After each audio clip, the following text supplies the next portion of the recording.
നമസ്കാരം. ഞാൻ ശശികുമാർ തിരുമല്ലവാരം.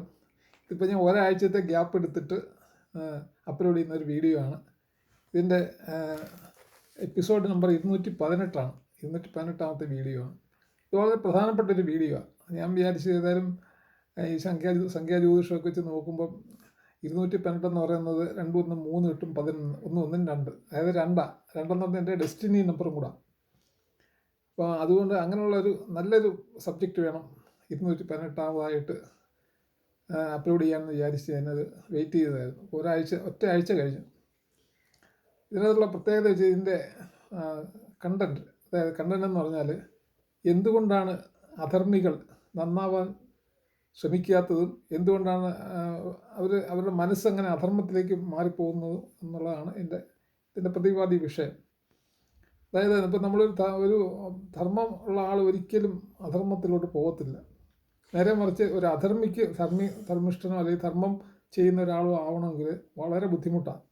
അതിനുള്ള മാർഗങ്ങളും ഭഗവാൻ ശ്രീകൃഷ്ണൻ തന്നെ ഭഗവത്ഗീത പറയുന്നുണ്ട്. എന്തുകൊണ്ടാണ് ഈ അധർമ്മികൾ ഈ അധർമ്മത്തിലേക്ക് പോകുന്നത്, എന്തുകൊണ്ടാണ് അവർ ധർമ്മത്തിലേക്ക് വരാത്തത് തുടങ്ങിയ കാര്യങ്ങളെല്ലാം പറയുന്നുണ്ട്. ഞാൻ അതിനെപ്പറ്റിയൊക്കെയുള്ള ലഘുവായിട്ടുള്ളൊരു വിവരണമാണ് ഇതിൽ പറയാൻ ഉദ്ദേശിക്കുന്നത്. അപ്പോൾ ആദ്യമായിട്ട് ഭഗവത്ഗീത ഇതിനെപ്പറ്റി എന്ത് പറയുന്നതെന്ന് നോക്കാം. ഒന്നാമതായിട്ട് അറിവില്ലായ്മ കൊണ്ടാണ് ഈ അധർമ്മം ചെയ്യുന്നതാണ് ഭഗവത്ഗീതയിൽ പറയുന്നത്. അറിവില്ലായ്മയാണ് ശരിക്കും ഒരു ഇഗ്നറൻസ്.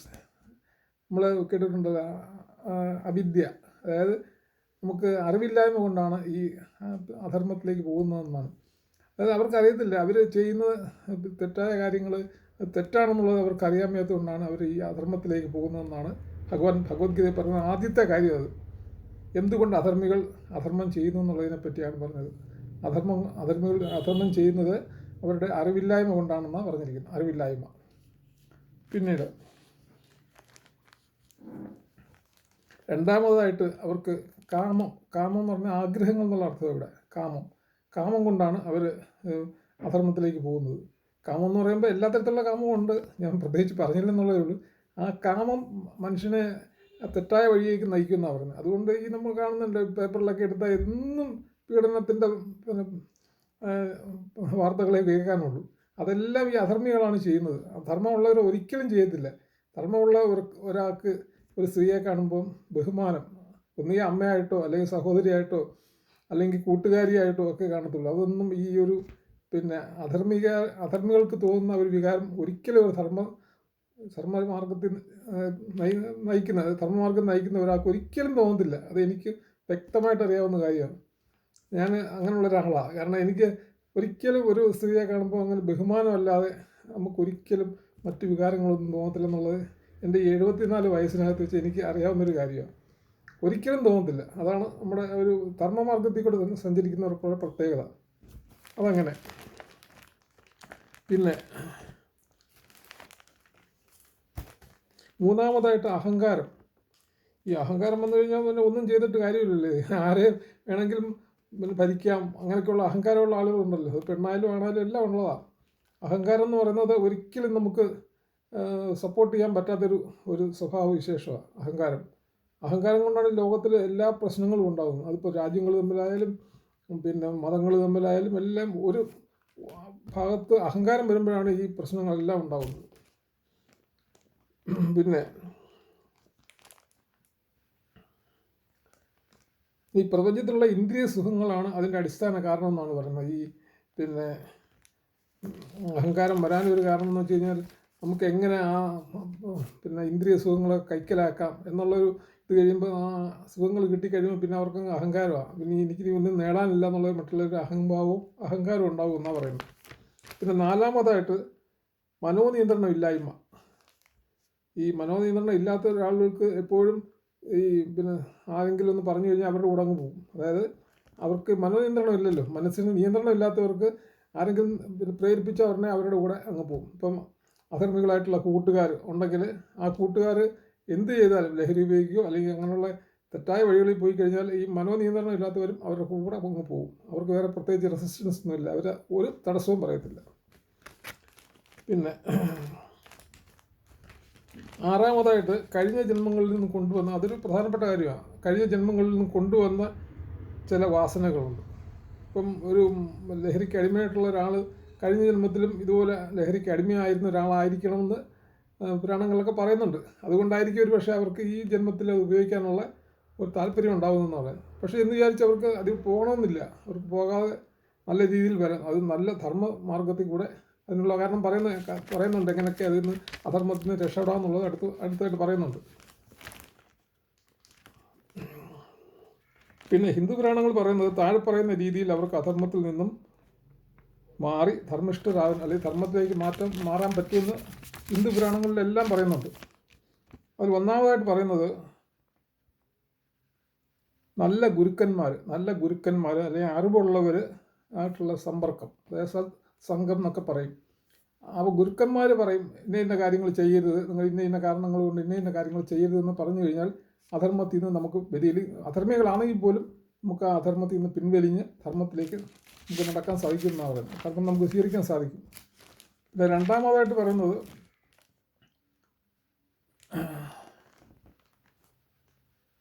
അച്ചടക്കം. നമുക്ക് സ്വന്തമായിട്ടുള്ളൊരു അച്ചടക്കം വേണം, ഒരു ഡിസിപ്ലിൻ വേണം. ഏത് കാര്യത്തിനും ഒരു ഡിസിപ്ലിൻ വേണം. നമ്മൾ യാത്ര ചെയ്യുമ്പോഴും അല്ലെങ്കിൽ നമ്മൾ പിന്നെ കൂട്ടുകൂടുമ്പോഴും ഒക്കെ ഒരു ഡിസിപ്ലിനോട് കൂടി. എനിക്കാണെങ്കിൽ ഒറ്റ കൂട്ടുകാരില്ല ശരിക്കും, എന്നാൽ എല്ലാവരും കൂട്ടുകാരാണ് ഞാനും. അങ്ങനെ എൻ്റെ ഒരു രീതി.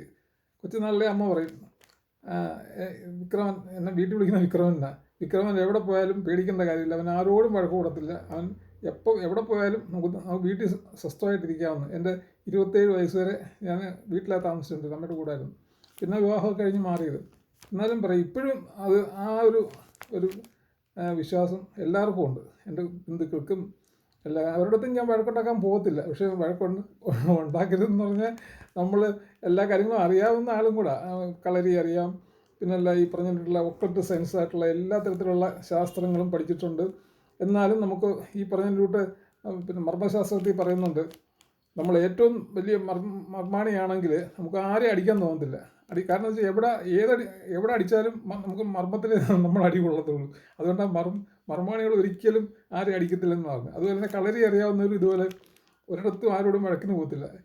അഥവാ അവരെ ഓടിച്ചാൽ ഏറ്റവും പുറകിൽ ഒരു മതിൽ വരുന്നിടത്ത് നിൽക്കണമെന്നാണ് ഞങ്ങളെ പഠിപ്പിച്ചത്. ഞാൻ കുറച്ചാൾ പഠിച്ചതാണ് ഈ കളരിയൊക്കെ. ആശാൻ പറഞ്ഞിരിക്കുന്നത് നമ്മൾ ഓടണം, നമ്മളെ അടിക്കാൻ വന്നാൽ നമ്മൾ ഓടിയിട്ട് പുറകിൽ, അതായത് ഒരു വലിയ മതിൽ അല്ലെങ്കിൽ നമ്മൾ പുറകിൽ നിന്ന് ഒരു ആക്രമണം ഉണ്ടാകത്തില്ലെന്നുള്ള ഉറപ്പുള്ളപ്പോൾ നമ്മളവിടെ നിൽക്കണം. എന്നിട്ട് തിരിഞ്ഞ് നിന്ന് നമുക്കറിയാവുന്ന അടവുകളെല്ലാം പ്രയോഗിക്കണം. 18ാമത്തെ അടവും 19ാമത്തെ അടവും വരെ പഠിപ്പിച്ചു തന്നിട്ടുണ്ട് ആശാൻ. എനിക്കിപ്പോഴും ആശാനോട് നന്ദിയുണ്ട്. അത് നന്ദിയും കൂടെ ഞാൻ പ്രകാശിപ്പിക്കുക ഈ സമയത്ത്.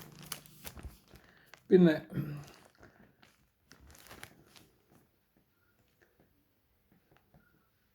പിന്നെ മൂന്നാമതായിട്ട് പറയുന്നത് ഒന്നിനോടും നമുക്കൊരു കെട്ടുപാടുണ്ടാകാൻ പാടില്ല. ഒന്നിനോടും, അതായത് ഇപ്പം ഭാര്യയോടും മക്കളോടും പിന്നെ ഒരു കാര്യങ്ങളോടും നമുക്ക് ഒരിക്കലും ഒരു കെട്ടുപാട്, അതായത് ഒരു അറ്റാച്ച്മെൻറ്റ് ഉണ്ടാകാൻ പാടില്ല. കാരണം നമ്മൾ അങ്ങനെ അറ്റാച്ച്മെൻറ്റ് ഉണ്ടായാൽ നമുക്ക് ഈ ലോകത്തിൽ നിന്ന് പോകാൻ പറ്റത്തില്ല. നമ്മുടെ ആ മനസ്സ് അവിടെ അവരോട് കുടുങ്ങിക്കിടക്കുകയാണെങ്കിൽ നമുക്കൊരിക്കലും നമുക്ക് മരിച്ചു പോയാൽ പോലും നമ്മുടെ ആത്മാക്കൾ ഇവിടെ കിടന്ന് കറങ്ങത്തേ ഉള്ളൂ. കാരണം നമുക്ക് വിട്ടു പോരാനൊക്കത്തില്ല. അതുകൊണ്ട് നമ്മളെപ്പോഴും ഒരു ഡിസ്റ്റൻസ് ഇട്ട്, അതായത് എൻ്റെ കടമകളൊക്കെ ഞാൻ ചെയ്തു, അങ്ങനെയുള്ള ഒരു രീതിയിൽ വേണം നമ്മൾ നിൽക്കാൻ.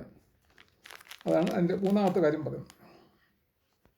പിന്നെ നാലാമത്തെ കാര്യം പറയുന്നത് സ്വാർത്ഥ ലാഭങ്ങളില്ലാതെ സേവനങ്ങളും ദയവുള്ള പ്രവൃത്തികളും ചെയ്യണം. അതായത് സ്വന്തം കാര്യത്തിന് വേണ്ടി ഒന്നും ചെയ്യരുത്. കാരണം ഈ പണമൊക്കെ ഈ കിടന്ന് ആർത്തി കാണിച്ചിട്ട് എന്തോ കാര്യം, ഇതെങ്ങാനും കൊണ്ടുപോകാൻ പറ്റുമോ? ഈ ആർത്തി കാണിച്ച് അമ്മയും അച്ഛനെയും പോലും നോക്കാത്ത എത്രയോ ആളുകൾ നമുക്ക് അടുത്ത ബന്ധുക്കൾ വരെ ഉണ്ട്. അമ്മയും അച്ഛനും തിരിഞ്ഞു നോക്കാത്തവരുണ്ട്. അവരൊക്കെ ഈ പണം കൊണ്ട് എവിടെ കൊണ്ടുപോകാനാണ്? അവരൊരിക്കലും ഇത് കൊണ്ടുപോകാൻ പോകുന്നില്ല. പക്ഷേ അന്ന് നോക്കേണ്ട സമയത്ത് അച്ഛനെയും അമ്മയും നോക്കാത്തവർ പിന്നെ പശ്ചാത്തലിച്ചിട്ട് ഒരു കാര്യവുമില്ല. അതുകൊണ്ട് അങ്ങനെയുള്ള കാര്യങ്ങളൊന്നും ചെയ്യാതെ സ്വാർത്ഥമായിട്ടുള്ള സന്തോഷം അല്ലെങ്കിൽ ആഗ്രഹങ്ങൾക്ക് വേണ്ടി നമ്മൾ സമയം കളയാതെ ദയവുള്ള പ്രവർത്തികൾ ചെയ്യണമെന്നാണ് പറയുന്നത്. ദയ, അതായത് എമ്പതി എന്നാണ് പറയുന്നത്. സിമ്പതി അല്ല, എമ്പതി. അതായത് മറ്റുള്ളവരുടെ ദുഃഖങ്ങൾ മനസ്സിലാക്കണമെങ്കിൽ അവരെന്തൊക്കെ ചെയ്യുന്നു എന്നും അവരുടെ സ്ഥാനത്ത് നിന്ന് നമ്മൾ ചിന്തിക്കണം. അതുപോലെ തന്നെ നേരത്തെ ഞാൻ ഏതോ എപ്പിസോഡിൽ പറഞ്ഞിട്ടുള്ള നമുക്ക് ആരെങ്കിലും എന്തെങ്കിലും ചെയ്യാൻ ആഗ്രഹിക്കുന്നുണ്ടെങ്കിൽ നമ്മൾ ആ കാര്യം അവർക്ക് ചെയ്തു കൊടുക്കണം എന്നാണ്. നമ്മൾ ഒരാളിൽ നിന്ന് എന്ത് പ്രതീക്ഷിക്കുന്നതോ അത് നമ്മൾ അവർക്ക് ചെയ്തു കൊടുക്കണമെന്നാണ് പുരാണങ്ങളിലെല്ലാം പറഞ്ഞിരിക്കുന്നത്. പിന്നെ അപ്പോൾ പറഞ്ഞിരിക്കുന്ന മേൽപ്പറഞ്ഞ ഒരു 3-4 കാര്യങ്ങൾ ഞാൻ പറഞ്ഞല്ലോ. ആ 4 കാര്യങ്ങൾ പറഞ്ഞു. ഇപ്രകാരം പരിശ്രമിച്ചാൽ തീർച്ചയായിട്ടും ഒരാൾക്ക് അധർമ്മത്തിൽ നിന്ന് മാറി ധർമ്മത്തിൽ പിന്നെ എത്താൻ കഴിയുന്നതാണ് എല്ലാ വേദങ്ങളും പുരാണങ്ങളും ഒക്കെ പറഞ്ഞിരിക്കുന്നത്. പിന്നെ ഒരു പ്രധാനപ്പെട്ട ഒരു കാര്യം കൂടെ പറയാനുണ്ട്. ഭഗവത്ഗീത പറയുന്നത്, ഭഗവാൻ ശ്രീകൃഷ്ണൻ പറയുന്നത്, നിങ്ങൾ ഈ ഭൗതിക സുഖങ്ങളുടെ പുറകെ പോകാതെ ദിവസവും സ്ത്രീ പുരുഷ ഭേദമന്യേ എല്ലാ ദിവസവും ചെയ്യാവുന്നൊരു കാര്യമാണ്. ഒരു 10 മിനിറ്റ് നേരം രാവിലെ കുളിച്ച് ശുദ്ധമായിട്ട് ഏതെങ്കിലും ദൈവത്തിൻ്റെ ദൈവനാമം, അത് ഏത് ജാതിയായാലും മതമായാലും ഒന്നും വിഷയമല്ല, ഏതെങ്കിലും ഒരു ദൈവത്തിൻ്റെ നാമം നമ്മളൊരു 10 മിനിറ്റ് നേരം ധ്യാനത്തിലിരുന്ന് നമുക്ക് എപ്പോഴും മനസ്സിനൊരു ഈ പറഞ്ഞിട്ടുള്ള മനോനിയന്ത്രണം വരും.